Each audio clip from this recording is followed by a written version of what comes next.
And now it's time for more of Southern California's sports fishing voice. Let's talk hookup. This portion of the show is sponsored in part by Ford, the official truck of Let's Talk Hookup. Rancho Leonero, where your wildest Baja dreams come true. Shimano Rods and Reels. Fish with the best. Shimano. Here we go. Another great hour of Southern California's sports fishing voice. Let's talk hookup. Here's Pete Gray, Rock Cod Rick Macie, and Corey Sandin. Hour number 2, Let's Talk Hookup, right here on the Let's Talk Hookup app and the Mightier 1090 ESPN Radio. Pete Gray here, along with Rock God Rick Macie, back in the studio here at the world headquarters of Let's Talk Hookup, right here next to Fisherman's Landing in San Diego. Captains John Conniff and Peter Macie from the Islander. We're talking some fishing, diving, kayaking, all kinds of good stuff. It's been awesome, yeah, man. Been a great show with these guys. It really has been. I love it, and we got a lot more to talk about. Really want to pick Peter's brain too on all that big bluefin fishing here in the second hour, because there's so much good stuff to cover. And if you want to join us, man, we want to hear from you. Give us a call this morning at 213-432-1090. That's the phone number to Let's Talk Hookup. Again, 213-432-1090 is how you reach us, or send us a text. Again, only available via the Let's Talk Hookup app. And man, are we giving away a killer prize today. Yeah. If you didn't hear it at the beginning of the show, a brand new pair of Costa sunglasses. You get a gift certificate, and you can order any pair of Costa sunglasses at Costa.com. Both the Texas CostaDelMar.com. CostaDelMar.com, excuse me. Both the texters and the callers will be eligible. We're going to flip a coin at the end of the show to decide who's going to be the winner of that killer prize, whether it be drawn from the callers or the texters. So, yeah, get on through, man. Going to be a great show. Yeah, so speaking of Bluefin, Peter and John, if somebody's coming on, let's say we're dealing with the same thing we did last year, and you guys start your charters or your trips on May 1st. Somebody says, I've never gone bluefin tuna fishing on the Islander. I want to go. What should they bring? It's not going to be a really big arsenal that you're going to be bringing out, in all honesty. Just thinking off the top of my head, during the day for bait fishing, a lighter setup in case those fish are smaller or are finicky, like a 25-pound setup, even 20-pound fluorocarbon sometimes. So just a rod like that, anywhere from 20 to 40-pound rod. I think I'm just going to talk about 3 rods. That's okay. What I would bring. But you have that light rod, and then you'll have like a mid-grade rod, like a 40-pound rod that you could also fish live bait on, or a sinker rig, one of those rubber band sinker rigs. So the sinker rig worked really well? Yeah. Live bait, sinker rigs, flat. How do you know what size sinker to use? Depending on where the fish are in the water column, usually. And then also weather plays a big part in it too. Sure. If it's blowing really hard and the boat's moving, you definitely want a bigger sinker so that bait gets further down in the water column where those fish are hanging out. And what is big? Is it a 4-ounce sinker? Is it a 16-ounce sinker? I know that is, like you say, that's forever changing based on conditions. But it's what's definitely the forever range changing. like? That's pretty much the range right there. Maybe a little bit more than 4 ounces, but there has been times where it's so windy that if you want to get that bait in the water using a big weight like a 12 ounce or even 16 ounce, like, that'll get it down there, and that'll get into the water column where those fish are biting. So. And same deal, you just rubber band it right to the line? Rubber band it, right where your fluorocarbon knot and your spectra knot, your mono knot is. Put the rubber band right above that so it doesn't slide down to the hook. That's a good tip. And, just, throw that thing in free spool with the sardine that you're letting down there nose hooked. Typically, I'll use a little bit bigger circle hook and just let it down there slow. And you just want that bait to look so natural going down with that sinker rig. But yeah, as far as the arsenal goes, that 40 to 60-pound stick, I'd call it. And then, which is kind of like a new thing, the heavier rod, which would be like a flat fall setup. That's what we were talking about earlier, like the Talicas, or a big pen, just that heavy-duty rod that you're going to be able to rope those things in at night, especially. That's 80-pound, 100-pound, 60-pound? Like, what would be the idea? Like, if you could just walk onto the boat with your favorite knife jig, flat fall outfit to catch what you think is going to be 100-plus pounder, what would it be? I probably have 150-pound Spectra, backing pretty much my whole reel with a short fluorocarbon leader of 100-pound or something like that, and just have that crimped to your knife jig. And basically with those knife jigs or flat falls or anything, you're dropping that thing in the water, letting it go down as fast as it can, and hopefully hitting one of those bluefin in the forehead on the way down or something. Are they eating it on the sink mostly or on the rind? We saw both this year. Sometimes even snagging them. Like some of these schools that we're seeing underneath the boat, they're so thick that you got to imagine. I've even felt like letting a knife jig down with, a short fluorocarbon leader and Spectra, the's not much stretch, and you could actually feel that jig bouncing off. Bouncing off the fish? No joke. Yeah. Holy mackerel. Yeah. Crazy. But yeah, they'll bite it either way. Yeah. Typically, when they're biting it on the drop, it gets a little bit harder to hook them for whatever reason. So a lot of the ones that we were winding up, and it's not like a yo-yo jig where you're letting it down and winding it up as fast as you can with these knife jigs, flat fall jigs. You could really vary that ratio of how fast you're pulling that thing in. But as long as that thing's down there, whether it's going down or coming up, if it's in front of the fish's face, it's going to bite it.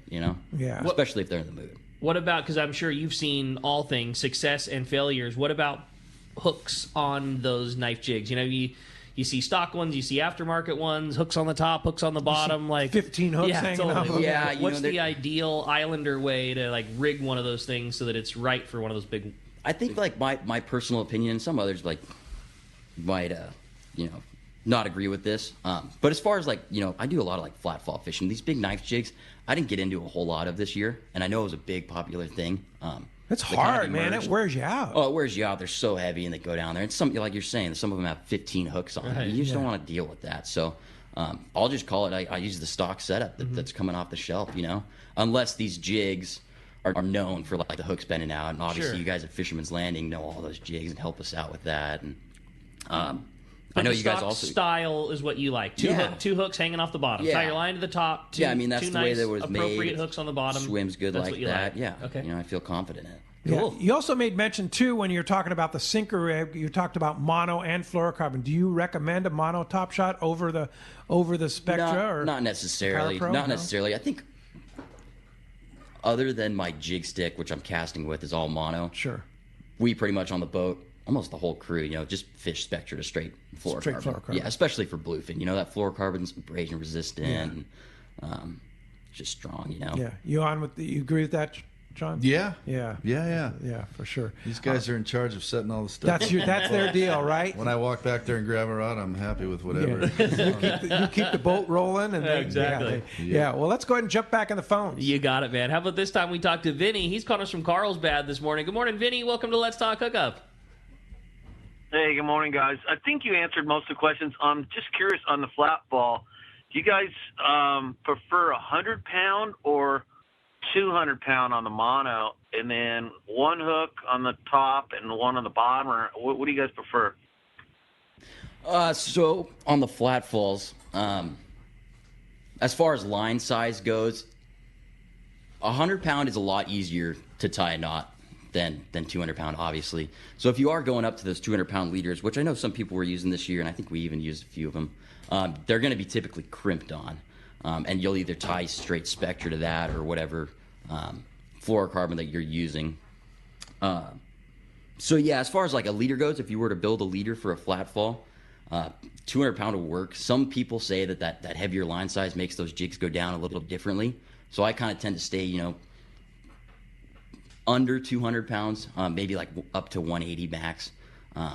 If it is a short leader, you could probably get away with that 200-pound. But as far as hooks go on these flat falls, I know there's sometimes hooks on the nose and hooks on the back of them. And I guess what I'm trying to say with that is that if you have a bunch of hooks on your lure, you're gonna hook a fish. Basically the reason I said that whole stock setup works for me, or I prefer that. Right. Is just because you have that peace of mind, and it's worked for you before, Right. When you start just adding these things to these jigs, and and you can get tangled and stuff like that. Yeah, the hooks too get many tangled hooks. together. Yeah. I think you said it perfect. I mean, Adds a there's no denying that people have caught plenty of fish with all of those setups. That's why I asked it that way.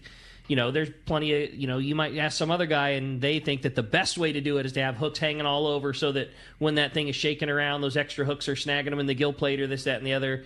And then, you talk to people, well, yeah, but the jig's not falling as good, so I think it gets bit better this way. Who's to say that one is right or wrong? Yeah. We're just interested, you guys have a lot of success on the Islander, so that's why we wanted to pick the brand of the way you guys like to do it. Gotcha. Yeah, for sure. Hey, thanks a lot for the call this morning. You have a good text, huh, Rick? Yeah, I thought so for sure. It said, good morning, guys. Would you be kind enough to retell the story of your rescue of the Mexican ponga stranded off of the coast of Mexico? That was from Darren in San Clemente. Wow. Yeah. oh God, I don't know. That was like 4 years ago or something. Now, we were coming up from a fishing trip. We were, I don't know, like 15 miles outside of Ensenada. I think I had just hopped off the wheel, and I think Sydney got on the wheel, and 5 minutes later woke me up, and we drove right by a boat where somebody was shining I think it was a cell phone light, and screaming. This is at night. That night, yeah. No Someone was kidding. screaming. I mean, we couldn't even see the boat. But yeah, you just get little it flashes. was so tiny, it didn't even show up on radar. And, yeah, someone was shining a phone light. So we spun around, and I drove up to the boat, and it was like I don't know, maybe like a 20-footer, and there were like, I think 17 people on board. Oh, No way. And the engine had broken down days before that, and they had taken one of the bunks apart and were trying to make a giant rudder and, you know, kind of trying to paddle themselves back to shore, but that wasn't working out very good.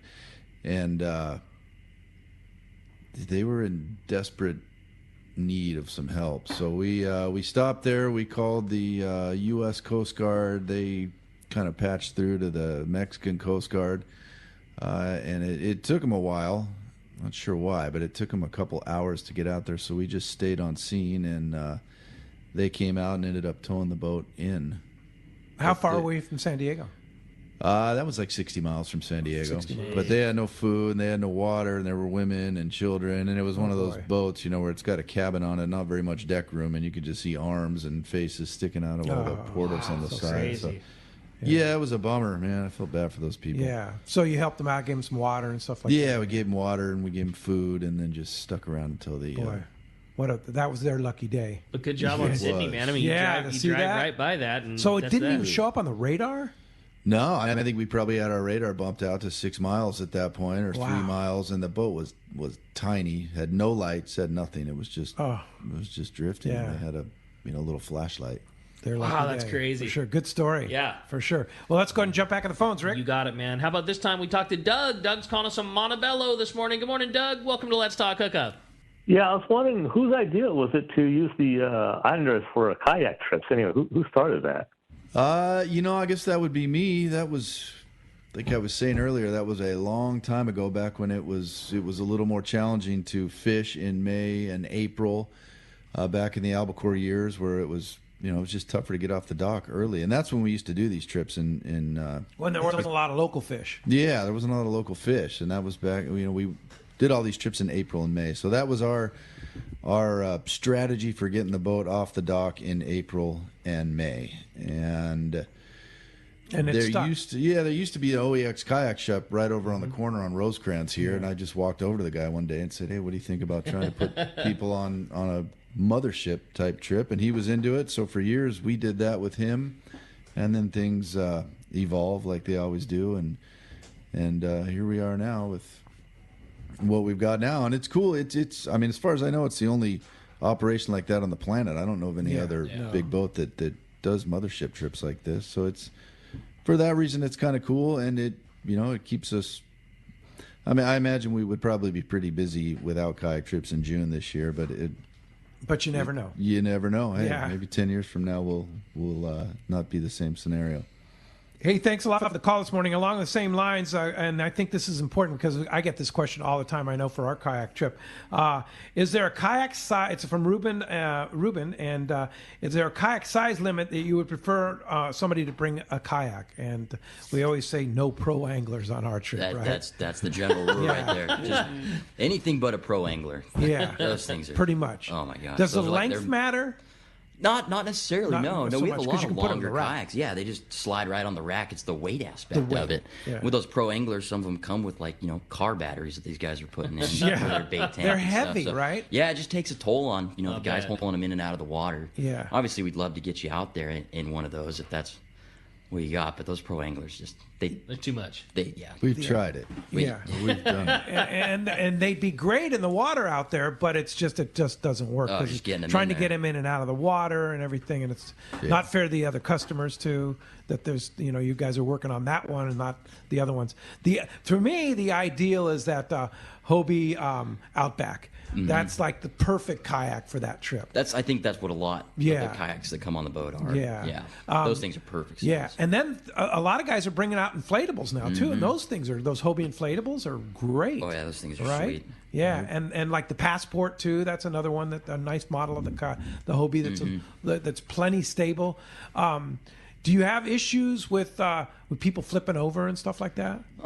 Every once in a while, you know, if the weather is tough and there's a little bit of swell, or if someone gets a little bit too close to the rock, sometimes we have had that problem before. And the cool thing about these kayak trips is we have a skiff on standby the entire time. So this skiff is bringing you out bait, drinks, and if you flip your kayak, he'll be there to help you flip it back over. Yeah.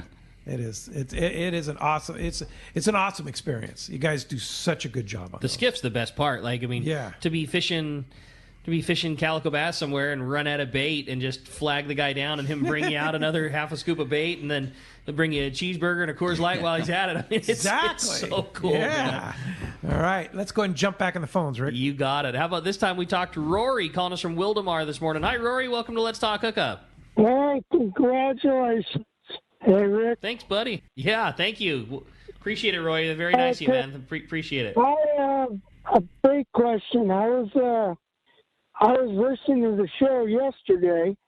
I have a 26-foot Seaswell striper, and it's a diesel, Volvo Pentel diesel. I've got 3 or 4 questions. I am not going to change over my engine for the carburetor and all that stuff. And that's one. I have another question for the captain. What length of the drop loops do you usually put out? I mean, do you go 6 inches out, or 3 or 4 inches, or not? And then the question is, I'm giving my boat, I'm turning it over to my nephews, and they're going to be going for their captain's license. And I was going, where do we go for that?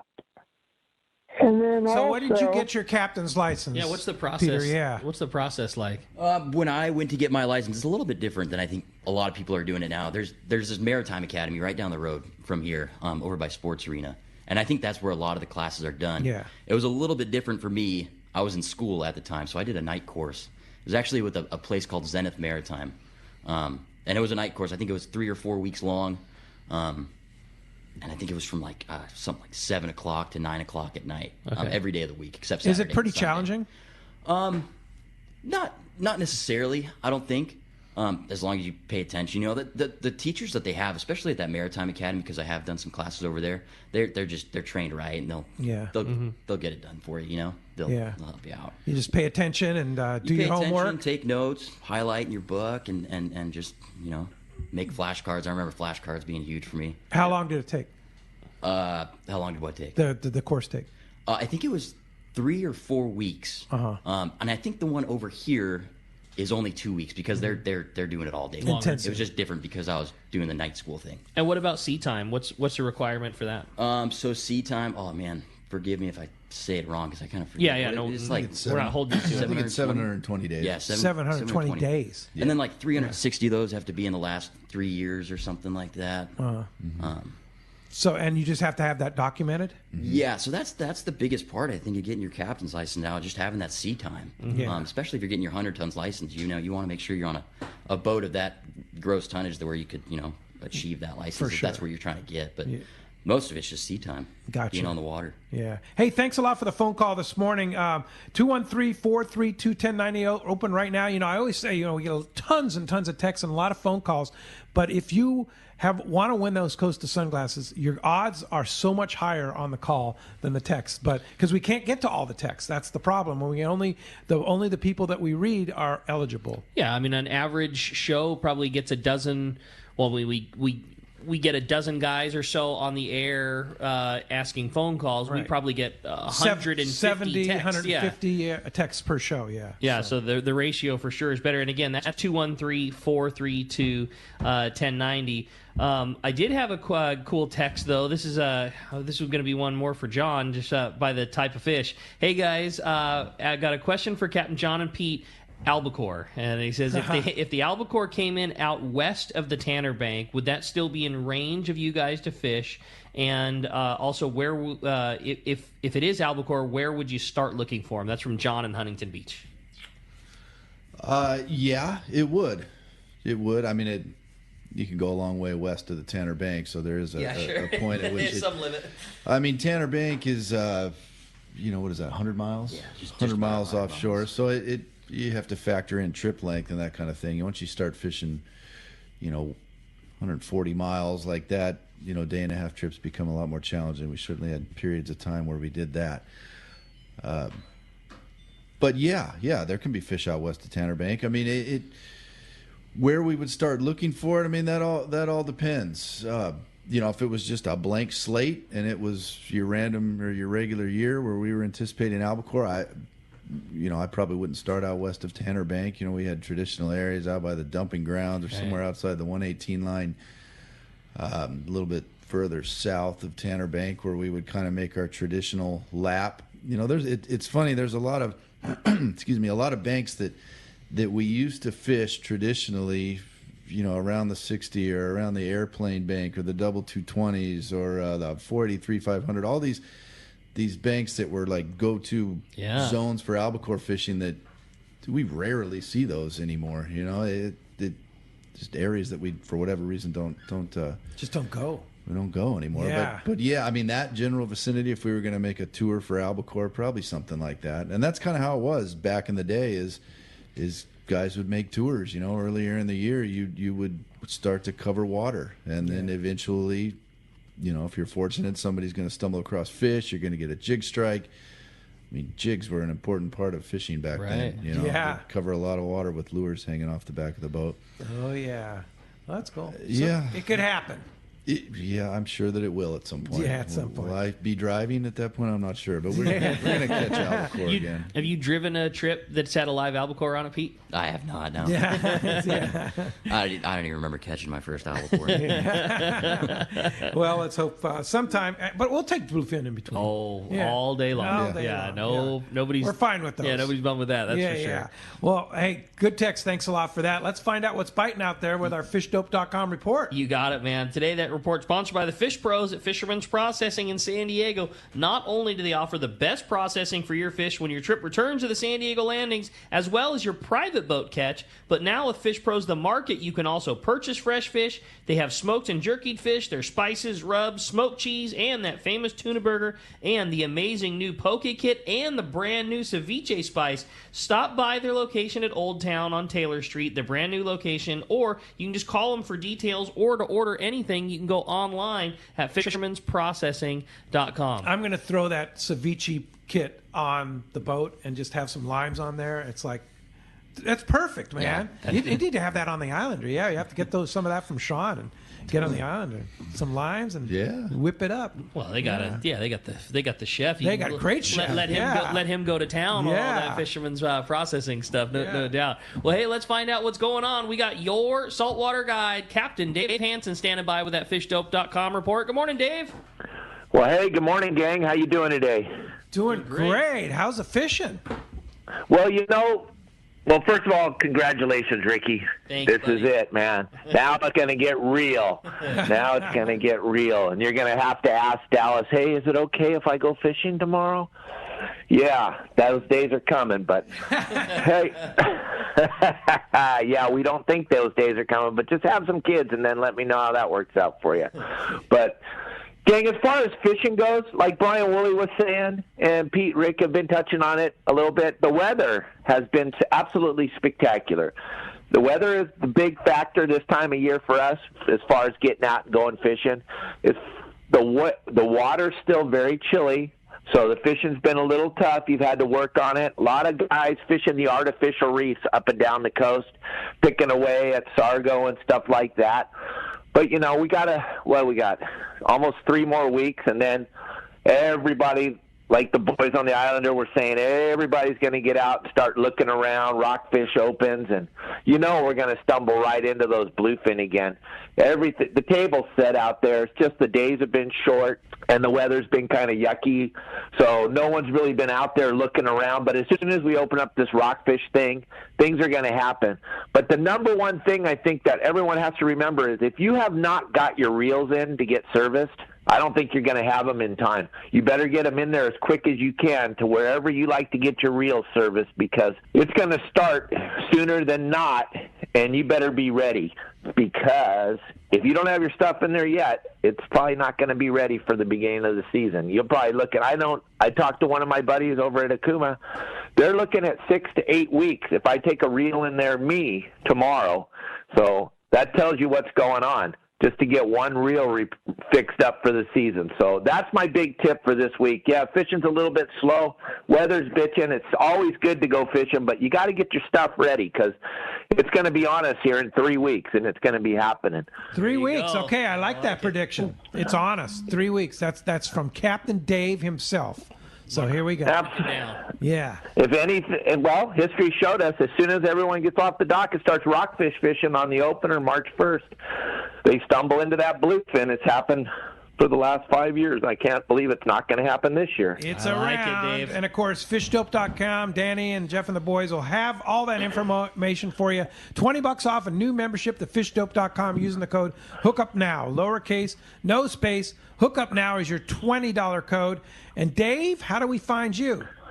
Well, gang, I'm going to be at the Pacific Coast Sport Fishing Festival. I'll be speaking all 3 days. I'll be up on the stage there. Fantastic. I'll be up on stage all 3 days. It'll be fun to get out in front of everybody. It's been a long time since we've done a seminar in front of people. So Dave Hansen Show. Yeah, it's coming. But we'll be there. We'll have a big booth. Kelly and I will be in the booth. We got a big 20-foot booth this year at the show. I'm planning on seeing lots of people there. That's the 18th, the 19th, and the 20th of February at the Orange County Fairgrounds. And then you always can find me on my website at yoursaltwaterguide.com. And if you're not seeing me, you're probably not on social media, because I'm everywhere. Yes, you are. All right, Captain Dave Hansen, your saltwater guide. Thanks for that report. We'll talk to you next week. All right, guys. Well, hopefully we have a great report for you next Sunday. Have a great week. Good. Rick, have fun with that baby. Thanks, buddy. Thanks, Dave. All right, that's going to wrap up our report. Sponsored by Anza Knives, handcrafting knives in the USA for over 3 decades. Check out the Fish Pro series and custom other fillet knives from Anza Knives. Made from high-carbon steel, which holds a great edge, and they're a lot easier to sharpen. Anza Knives are the finest fillet knives ever produced. Anza also offers knives for military, law enforcement, and hunting. Check AnzaKnives.com for more and get that Fish Pro series available at Fisherman's Processing. Phone lines are packed. We got a ton of great texts lined up. You stay tuned. A lot more Let's Talk Hookup coming your way on the Let's Talk Hookup app and the mightier 1090 ESPN Radio. Rock Cod Rick here to tell you about Parker Boats and the guys at West Coast Marine. By now, you all know my boat partner and I bought a new 25 Parker Center console from Kevin Kelly and the crew at West Coast Marine in Costa Mesa. We've known for a long time that a Parker was the boat for us. It's a stout workhorse of a boat built to last and get you home when the seas get rough. Parker Boats at the launch ramp, the offshore tuna grounds. You wake up in the morning on an overnight trip and there they are. Parker Boats of all sizes, fishing in the same areas as the sporties. There's a good reason for it: fishability and seaworthiness. West Coast Marine has several new Parkers in stock and ready for delivery. A 2520 XLD Pilot House with a $25,000 discount, a 2510 Walkaround with a $23,000 discount, and a 2320 Pilot House with a $15,000 discount, and they have more on the way. Don't get caught without a reliable boat when fishing is this good. Take it from me, if you're ready for a new Parker at a fair, upfront, and honest deal, you need to see Kevin Kelly at West Coast Marine. Check out the inventory and information at westcoastmarine.com. Low gas prices are great. Free ice is amazing. But what sets Summit Gasoline apart from the rest goes much deeper. When you pull up to the pumps, you will first notice how clean everything is, the great sound system, and of course the low gas and diesel prices. Walk into Summit Gasoline Bistro and you will meet Martha, the store manager that heads up the well-trained and busy staff. Check out the selection of frozen bait and chum, the top-of-the-line Italian coffee, and so much more. Get your discounted Everingham live bait certificates, your free 100 pounds of ice with a $35 5-gallon minimum purchase. Stock up on snacks, beer, water, and soda for your trip. The amazing staff at Summit Gasoline are always happy to help you out. Sometimes little things make a difference, like free high-tech air for your tires, or the 2 acres at the San Diego Sports Arena that make it easy to pull your boat and trailer in and out. Summit Gasoline at the Sports Arena. Try them once and you'll be back. Low prices, friendly staff, and easy in and out with your boat and trailer at the San Diego Sports Arena. The fishing season is fast approaching, and it's time to get your gear in order. Hi, this is Doug Kern from Fisherman's Landing Tackle, the saltwater tackle professionals. If you have been following us on Instagram, you know that we have been loading up on tackle. Fishing gear will be very difficult to get this year, so make sure to take advantage of our huge inventory by coming to our pre-season tackle sale Saturday and Sunday, February 26th and 27th. We will not attend any trade shows this spring, so this is your golden opportunity to get incredible deals on everything you need to fish this summer. We will be discounting all the big names. Shop for rods, reels, jigs, hooks, fluorocarbon, clothing, tackle bags, terminal tackle, and much more. And as always, we will have raffles during both days to benefit Rollo. Follow us on Instagram to get updates on all the deals. That's Fisherman's Landing Tackle's huge spring sale, Saturday and Sunday, February 26th and 27th. We'll see you at the landing. Seasoned long-range fishermen know that the Red Rooster 3 is the finest fishing vessels in terms of technology, design, speed, comfort, and safety. This 105-foot sport fishing yacht meets every demand for comfort while delivering an unforgettable fishing vacation. Captain Andy Cates and crew are experienced, friendly, and sincere in their desire to help you have the trip of a lifetime. Book a trip on the Red Rooster 3, and you'll be back. Trips go fast. So check redrooster3.com or call Lee Palm Sport Fisheries at 619-224-3857. When it comes to fishing rods for saltwater, there's just one name you need to know, CalStar. Take, for example, the Graphiter series. It's a true graphite and fiberglass composite rod, the finest it's ever been built. And for anglers seeking traditional performance, durability, and quality at an affordable price, the CalStar West Coast series of rods and blanks are the ones for you. Their master craftsmen bring decades of rod building experience to every rod they make. So if you want your fishing rods to be truly state-of-the-art, I always recommend CalStar at fine tackle stores everywhere. Welcome back to Let's Talk Hookup. We're having a great show this morning, talking fishing on board the Islander. If you want to join us, plenty of time to get your questions through. That's 213-432-1090. Have an interesting text here from Ryan in Irvine, and he didn't leave his phone number, so he's not eligible. Come on, for the Ryan. text. What are we doing me? here? But it's a good question here. Awesome show, Captain John and Pete. Tell the story of the best bites you've seen in your fishing career. Ooh, that's pretty good. Yeah. Oh man, I mean there would be some from this era and then some from back in the day. Albacore fishing would get downright silly. You know, I can remember.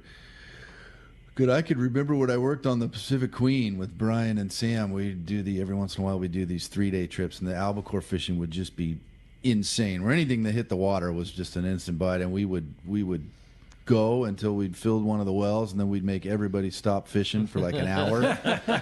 And we'd fillet, and we'd clean up the boat, and we'd make room, and then somebody'd hop up on the bait tank, throw one bait over the side, and then it was just bull rack for the rest of the day until we were done. Not relocating, just no, they're just sitting under the boat, waiting for more food. But just some of this like bluefin night fishing has just been, it's insane, especially when you get into that like 30 to 50 pound fish, and you're really starting to put them on board, and everyone's fishing with 100 to 200 pound gear, and it's like a conveyor belt, and it's That's exactly what I was thinking. It's like 3 in the morning, and you run upstairs and you look at the meter, and it's just a brick wall, and it's 3 seconds before you get a bite. It's insane. Crazy. Sick. Yeah, like you were talking, Peter. It's like dropping your flat fall and bouncing off the fish, Some right? of these bluefin schools that you're seeing out there, especially on the machines that we're using, it's just ginormous. You got to think about the tonnage of that school that's swimming underneath your boat right there, and just how long it'll swim under your boat sometimes. It'll just kind of mill around you. Oh my god! And like John's saying, like that's the first thing I thought about when I thought about fishing stories, or when those night bites, because there'll be days like you won't have a fish on the boat the entire day. And you're getting worried, and the sun goes down, you're like, whoa, we still don't have a fish on the boat, and then it just changes like in the snap of a finger.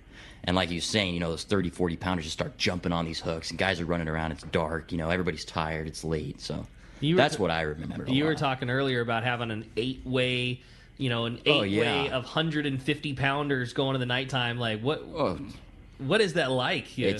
It's hectic. It's hectic. You stay like calm and collect. You start with one, and you can usually figure it out. That's cool. You know? There's a point where it doesn't matter, when you have that many fish going and the whole crew's up and it's just chaos and you know that you're doing everything you can do. There's a point, at least for me, where it's like, it doesn't matter. Like whatever happens here, it's going to be good, and that's just the way that it's going to go. And you're dragging fish over the rail and you're tripping on the 180-pounder that's, the guy's still standing there with a flat fall in the thing's mouth waiting to get it unhooked, and it's all good. That's cool, man. So, God, that's cool. So to follow up, those are your. Oh, definitely, yeah. For me, I mean, most memorable for sure. Of course, we've had plenty of day bites on live bait that are super fun. You let a bait in the water, like John was talking about, and you're bit instantly. Yeah. But those night ones, for whatever reason, I think it's just because it's night. You're like kind of a zombie. You just stay in your mind. Look at that. Especially like after those trips I was talking about, where you're not catching anything, and you're just like you got it in the back of your head. Maybe tonight, load the boat up. We've had trips where we made the trip, during the night. Like just put on limits of bluefin tuna at night and caught nothing that day. Nothing during the day. No. What's been so crazy from the tackle shop side, because watching a boat like the Islander unload from one of those mega hit nighttime big fish trips, and they'll do a day and a half or a 2.5 day trip, and you watch the fish get carted off or go to the processors, and I mean it for real looks like what an offload of a 15-day trip looked like or does look like. I mean, 50 fish that are over 150 pounds. I mean, that was a very successful long-range trip to the hurricane bank, and you're watching the Islander do that in 2 days. Like every guy on board's got one over 100 pounds. Like it's been really fun to see the caliber of fishing that's happened the last couple of seasons. No doubt about it. Well, let's jump back in the phones. You got it. They are packed solid. Everybody wants to talk to the boys. How about this time we talked to Todd? Todd's calling from Costa Mesa this morning. Good morning, Todd. Welcome to Let's Talk Hookup. Hey, good morning, guys. Hey, congratulations, Rick, on baby Wyatt. These, newborn babies and having babies are memories that you'll remember forever. So, no doubt, buddy. Question for the Pacific Islander. Actually, I got two, and it's regarding big tuna fishing. Yeah, the Islander. Sorry, a question regarding the Islander. So, yeah, go ahead, Todd. To give out and do the bucket, do the kite fishing. Can you talk about the rotation setup for kite fishing, and then how you care for the fish after the fish is caught? I might have missed. Was that about the kite rotation? Yeah, I couldn't hear the first part.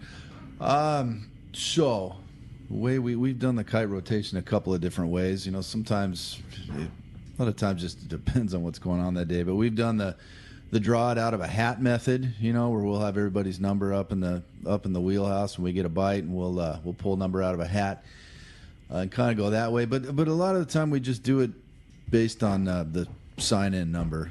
I mean, it's tough always to figure out a super fair way to do that, but I'll just have the Manfest up in the wheelhouse, or Pete will, and we get into kite fishing mode, and we get a bite, and number one is up. But I would say that a lot of the time, we do a lot of charters, and we have a lot of our trips. We know most of the people on the boat, and typically we try to work it out. Hey, if number one's already got some fish, or if he's got a limit, or if he's been successful that day, we'll try to move it on to number two or number three, or somebody that's either struggling or somebody that hasn't had an opportunity to catch a fish. So we kind of use the kite to fill in the gaps and make sure that everybody gets a shot to pull on one. And as far as taking care of the fish, I think that was the second question. We and every boat I can think of down here does our best to try to make sure the fish is primo when it gets back to the dock. So we'll bring it on board. Obviously, it gets spiked right away so that it's not thrashing around on deck. Then it gets bled right away, and then very quickly after that, it gets gilled and gutted. We pretty much do that to every single fish now. Anything over, any bluefin really gets gilled and gutted. But for the most part, anything over 25 or 30 pounds gets gilled and gutted, and that removes that heat very, very quickly. We keep the fish nice and clean, wash them out, and then put them down in the well as quickly as possible, and take a bunch of care when we're unloading them too. The days of just throwing these things from the boat into the dock cart are gone. Yeah, and you guys do such a good job of caring for the fish. Yeah, it's really and I think that's become like an industry-wide thing now. Thanks to Tim and Randy from the Royal Star developed that whole thing, right? Yeah, I worked for those guys when we started. I was on there when we had the first RSW system going in this fleet, and that's how So you learned from them. Yeah. Cool. Hey, thanks a lot for the call this morning. Hey, we had a cool text come through. This one says, on the Islander, what kind of electronics are you running? I still have a Furuno FCZ 552 up and down. What's the latest on the Islander for electronics? Well, we have Oscar in San Diego. We have the 295. We have a Furuno still for an up and down. We did just upgrade this year to a new transducer, which I think is going to make a huge difference. Oh, Pete's smiling. The ability of what we can see. I probably have my numbers all wrong, but I think it's a 509L something or other. But a high-powered transducer, and especially with this nighttime fishing, you have the right electronics on there, and 30 guys are dropping in their flat falls. You have the right transducer and the right fathometer. You can literally watch all of those flat falls go down in the water column, and you can watch a fish come up and bite them. That's crazy. And that, it's not hard to see a giant school at 40 fathoms, but to be able to actually watch the fish swim in and out of that school and see where guys are getting bit and see, half of you guys are fishing about 15 fathoms too shallow. To be able to really make judgments on that is real cool. And we have a Westmar sonar, an 860, and it's worked well for us. We're happy with that. Does the sonar work at night too? Yeah. Oh yeah. Yeah. That sonar's probably the most critical piece of equipment at night. You're limited in what you can see visually at night. Although I would say gyros at night are also super critical. Are they? Oh yeah. What do you see in the gyros at night? You can see what's going on somebody else's boat 3 miles away. And there's a bunch of telltale signs just to let you know, hey, maybe something's occurring over here that we should be aware of. But at night, you're tracking with that sonar. Yeah. That's where you see all your schools. All right. I always love asking people this question, and I know it's not a fair one, but I'm going to ask it to Pete anyways. If you had to have one, what would you take? Your sonar or your pair of gyros? Oh, man, that is a tough question. Yeah. It's got to be the pair of gyros, I guess. Visual. Especially during the day. I guess that's mostly what Don't I feel think bad. of. Nobody answers. If it's Everybody at night, says the same thing. You got to have both. But yeah, if it's at night, it might be different. Like I would probably go with the sonar at night because it's it's really hard just fishing for these huge schools of fish with just an up and down. You're basically just trying to run it over. Whereas with a sonar, you could find it off your port bow or your starboard bow and kind of turn onto it and get on the meat of it. But during the day, I think gyros. You're finding birds, kelp patties, foamers, breezers, all that stuff. They're critical for sure. That's cool. Sure. Well, let's jump into the phones, Rick. Sounds good to me. How about this time we talk to Brian? He's calling us from Harupa Valley. Good morning, Brian. Welcome to Let's Talk Hookup. Good morning, guys. I want to congratulate Rick and Dallas, and I can't wait to hear Wyatt on answering the phones in the future. I hope I make it that far. Thanks, Brian. I appreciate that, buddy. I had a tackle question. Bought a 10-foot Alua jig stick about 10 years ago, and I haven't wrapped it yet. And I was wondering if I could cut that down to maybe 8.5 foot, because I can't cast a 10-footer anymore. But and make a rail rod out of it, or a 8.5 foot jig stick. Is that going to ruin the action? Is that crazy, or should I just think? I've got an Alua that's cut down to 9 feet. Yeah. Maybe Still it's works 9'6". Yeah, it works great. Yeah.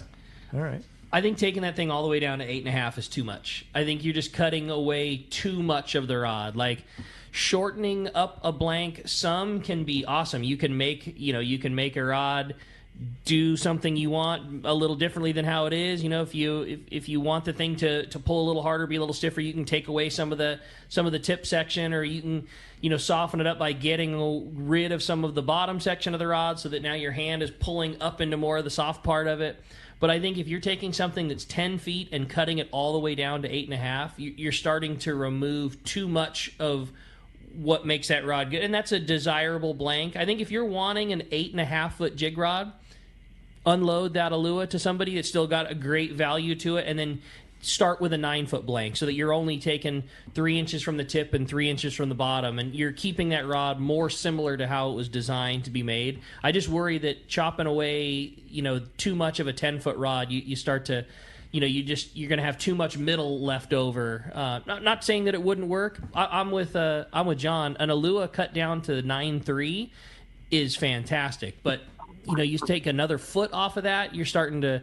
You might be taking too much of that rod away. There you go. Thanks a lot for the call this morning. I have a good question from Todd, TB Metal Arts. Todd, great artist there. He says, why do bluefin bite at night? It's a good question, right? Definitely a good Why question. the heck do they bite at night? Why can't they bite when, like, everybody wants to go, like, be awake, right? Yeah, totally. I think the answer to that is they've always really bit at night wherever they were. Yeah. It's just the evolvement of this fleet and what these fishing boats are doing now that we're trying to fish for them at night. Yeah. I think, 10 years ago or before these bluefin were even here, if you found a school like that at night and dropped a flatfall in front of them, they would bite. Yeah. You know?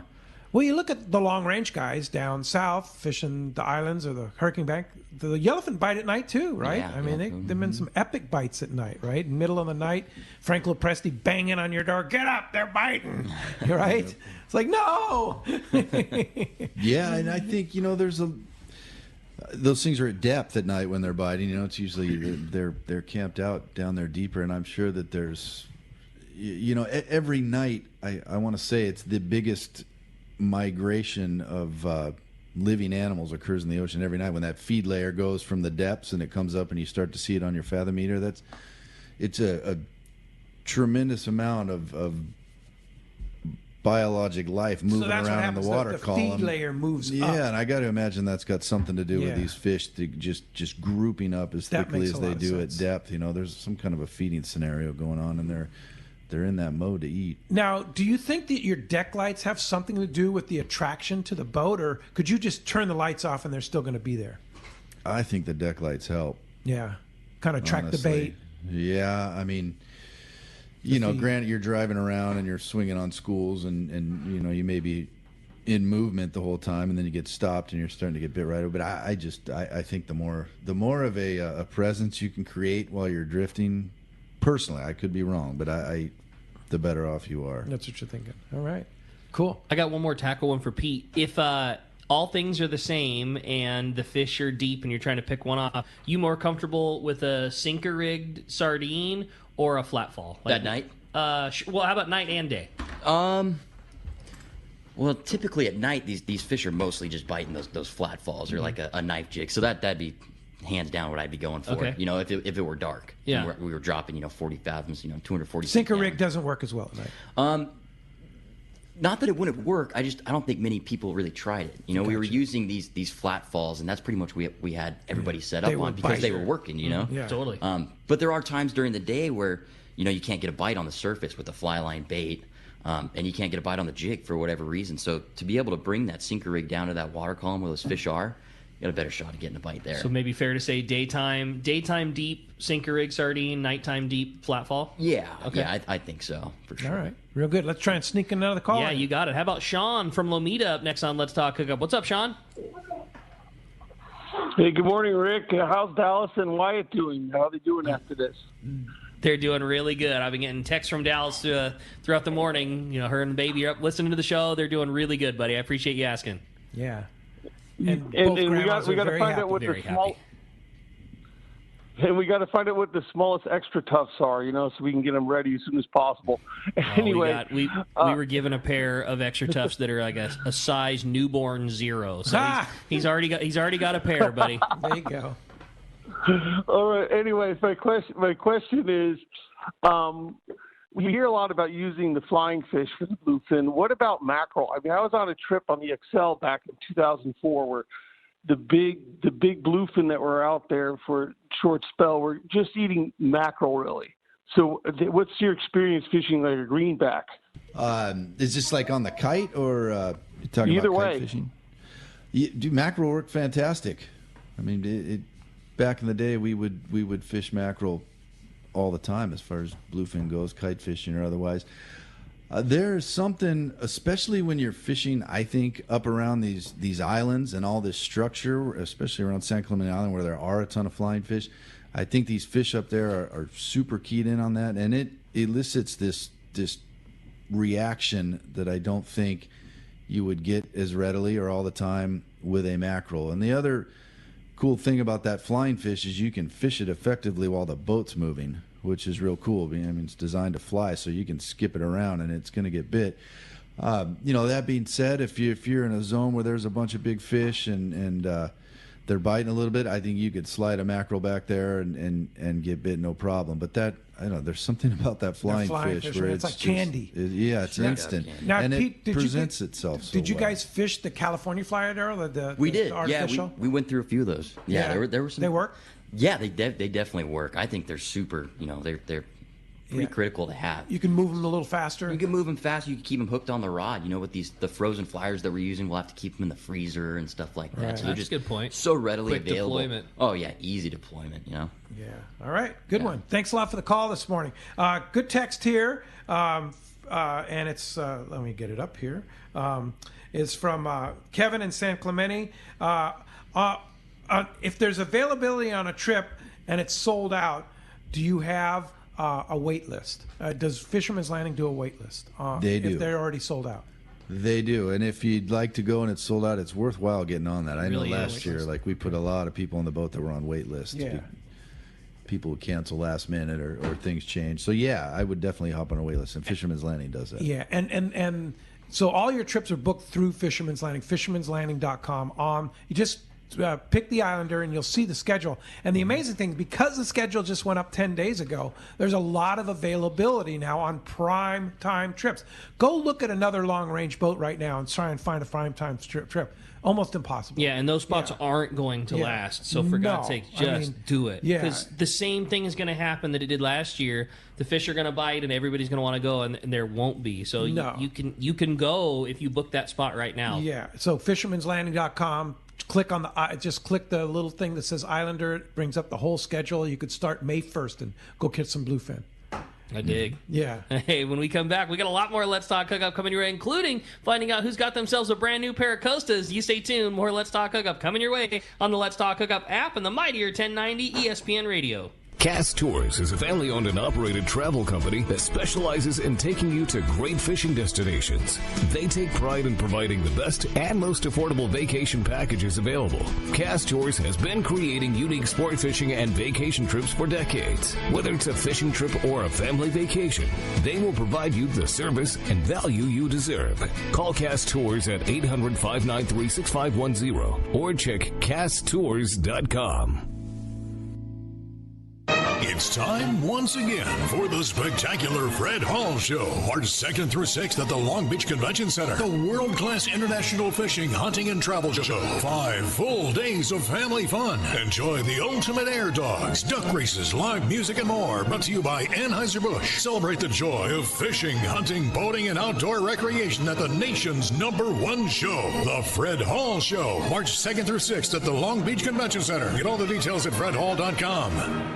One of the dream trips for most anglers is Alaska. There are so many lodges. How do you make a choice? It's easy. Choose the one most Let's Talk Hookup listeners return to time after time. Kingfisher Charters in Sitka, Alaska. No one does it better than Kingfisher Charters. They offer the best service, the most comfortable accommodations, fantastic food, and the finest charter captains in Sitka. All for the ultimate value. One visit and you will understand why nobody beats Kingfisher Charters. Sitka is famous for some of the best runs of salmon in Alaska. And if giant Alaskan halibut is your target, the expert captains at Kingfisher Charters know the hot spots and can put you on a fish of a lifetime. Plenty of rockfish and huge lingcod are there too. And when it comes to fish processing, the best in Alaska is Kingfisher Charters. It's all included in your package. In fact, everything is included except tips. It is truly amazing how the Kingfisher crew continues the quality of service they deliver year after year. Kingfisher Charters, 800-727-6136 or check kingfishercharters.com. Great fishing is what Seaforth Sports Fishing in Mission Bay is all about. With free parking and fully stocked tackle shop, Seaforth Sport Fishing is a favorite among anglers. Come aboard top boats like the Aztec, Cortez, Endeavor, Apollo, Outer Limits, Elgato Doe, Pride, Polaris Supreme, Tribute, Pacifica, Pacific Voyager, and the Voyager. Plus, the new Seaforth, Sea-Watch, and San Diego offer the finest half and full day trips available. Seaforth Sport Fishing. For charters or schedule, check seaforthlanding.com. Run by fishermen for fishermen in Mission Bay. Welcome back to Let's Talk Hookup. Okay, it's time to find out who is winning a brand new pair of Costa sunglasses. So, John, if you could do the honor, flip the coin. We're going to find out if the winner's coming from the callers or the texters today. The big flip. Here we go.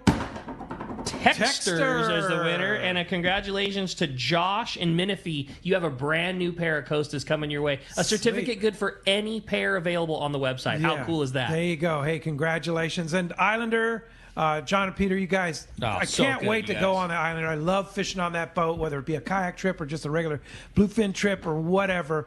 Islander is a bomb. You guys do such a great job. And I just can't believe there's spots available throughout the whole season this year in the June, July, August, the whole thing at fishermanslanding.com. So how do we get on board the Islander? Right now, best way is to either call Fisherman's Landing at 619-221-8500, or you can go on their website and book online at fishermanslanding.com. And, I expect within the next 2 or 3 weeks, especially anything June on, will be gone. Yeah. No doubt. But, some of the best months were May, June last year, right, Peter? Yeah, totally. Yeah, the big hits, the good hits. Yeah. It's going to be good. Are you fired up to go fishing? No, we're ready to go. Yeah. All right. First time on Let's Talk Hookup. What do you think? That was fun. Thanks for having me, guys. You did a great job, man. Really You did really well, just like you do on the boat. Told you, he's a natural. Yeah, no doubt. First time, and I tell you, if you go on the Islander, and whether John's running the boat or Peter's running the boat, you can't go wrong on trip. So the boat will be back in San Diego here. Hopefully tomorrow. We're going up at 5 a.m. to Long Beach, and hopefully we're driving it back. Okay, Nice. all right, Yep. Cool. That'll be fun, and a lot of fun to see the boat back at Fisherman's Landing, and then your first trip is May 1st. Yeah. So you we've still got have some more maintenance work to do? Yeah, we've got some more things to do. Yeah, all right. Very good. Hey, Ricky, congratulations. Thank you, Great guys. to have you back. Good to be And back. you and Corey will be back next Saturday and Sunday. I'll be at Lake El Salto with the gang down there, and hopefully catching some green things. Yeah. And next Saturday, you have a great guest, some guy named Doug Kern from I know that Fisherman's guy. Landing Tackle. You know him? I know that guy. Yeah. Next Sunday, Carl Schmidt from Fisherman's Landing. So it's a FL takeover next weekend. The next weekend, yeah. So that'll be a good one. Thanks to JP for manning the phones and the board. Thanks to Adam for all he does for Let's Talk Hookup on the app and more. And we'll see you next Saturday and Sunday right back here on the Mightier 1090 ESPN Radio and the Let's Talk Hookup app.